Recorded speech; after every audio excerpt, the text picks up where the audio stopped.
جود مورنينج وصباح الخير بأي مصطلح تريد. مروق ليه؟ لأني أنا اكتشفت أني ما يزيد روقان إلا إذا دومت الخميس. صراحة يوم الخميس ودي أقول لكم شيء عن يوم الخميس. شفتوا محبتكم ليوم الخميس جعل الناس يحبونكم مثل ما يحبون يوم الخميس. الله، ايش رايكم بالكلمات اليوم؟ وهذه الكشخة لعيون ليزرمان وينك يا ليزرمان؟ في المرتبة اليمنى. فلتس جو شوف ايش الوجبة اليوم.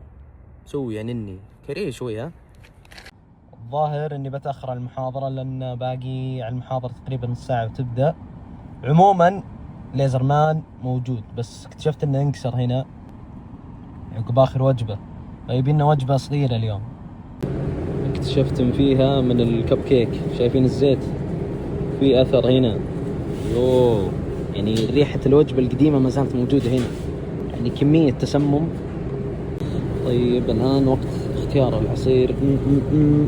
يلا. اوه سوري، احسب عصير. يا الله، شفت الخميس كيف من كثر السعادة ما عاد تفرق وش تاخذ. معليش يا كريمة الطبخ، ناخذ العصير هنا. معليش صداع وكذا ويكند وكذا.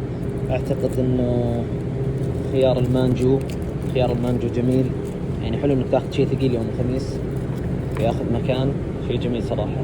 نتجه للفطيرة. قررت تاخذ من نفس مخبز القرية، فلقيت عندهم فطيرة ترحم صراحة. تعال شوفوا، شايفين والله ترحم صراحة، بس انها جاية على الحجم، فاعتقد انها مناسبة شايفين تجي وقت تجربة ليزرمان وجبة ليزرمان. هذا يوم الخميس الثاني. بسم الله، نسوي انبوكسينج للوجبة للميل. شوف كيف عندك هنا فطيرة وعصير بحجم الخبزة. هذه الظروف. طبعا انا احاول اجيب وجبات تاخذ مكان في البوكس. فعندنا اول شيء عصير المانجو، حرصت انه يكون مانجو عشان ايش؟ يعطيك طاقة، انه فيه فوائد تجهلونها كثير، لكن ما ودي اذكرها حاليا بسم الله. مانجو. عندنا الفطيرة هذه من كثر ما انه مستعجل، شوفوا حاط السمسم في الزاوية، خط ركنية. يا الله، بسم الله نشوف يا رب فيها حشوة. اسلم، حاط جبن اصفر، بس ما ادري شلون ما ذاب، جامد جوا شيء غريب صراحة، لكن اوكي نقيم. بسم الله. اللي مصلحها بسرعة. بسم الله. مليان زيت، الاسبوع اللي فات فطور سكريات، الاسبوع هذا